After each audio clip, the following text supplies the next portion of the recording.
I started as a photographer, or I kind of got into photography when I was studying. I was going to high school in the United States, and I took a photo class. And it really got me hooked right away. I worked in the darkroom, and that's kind of where I started.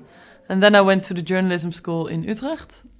I think photography was really attractive to me. I got really pulled towards photography because it's something that has a very broad audience. Anyone can look at a picture and understand the story behind it, I think, or at least I hope. You have a lot of power when telling a story, and I like it that you can actually show people something that they didn't know before. Yeah, I think in a way I'm a more traditional photojournalist. That's the style I like. I like the more documentary style to tell a story from a beginning to an end. I like a story to be told in a very direct way, just to show it the way it is. Just bam, I see it this way and I show it that way. And last year I won together with Alice, I won the Multimedia Award of World Press. It was a crazy year because of it. It really put a lot of stress kind of on us in a way, because everyone was looking at the story and criticizing it or saying it was good or bad or whatsoever. And it was an amazing year also as a photographer to be recognized for something you worked on for a long time. With a lot of the stories I do, I really, until the end, I'm not sure about the story, and I think, oh, is it good enough or not?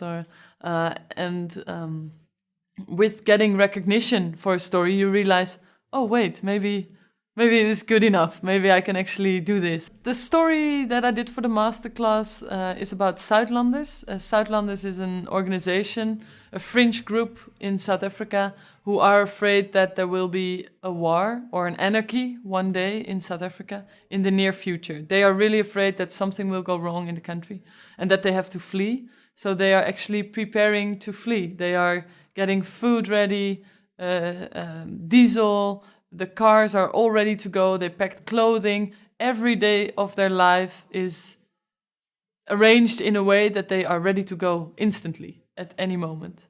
So they live kind of a half life in my opinion, because they never live life to the fullest, because they are kind of waiting to go somewhere.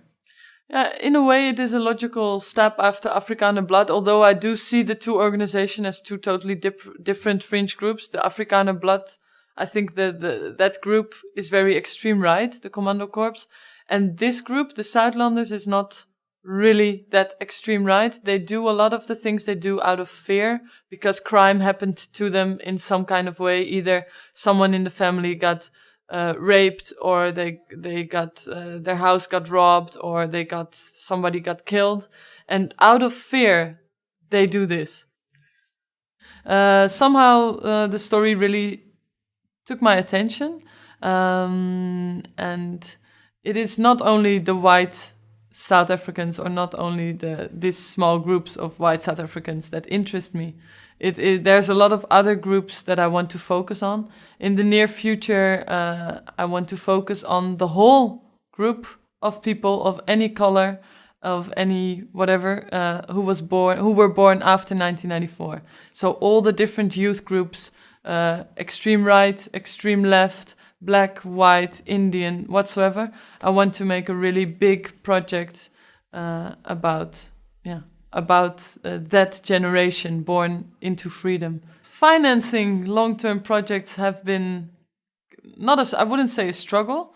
What I usually do, the way I work, is I do a lot of day-to-day jobs in Holland, working as a photographer, and with the money I make, I invest it into a long-term project.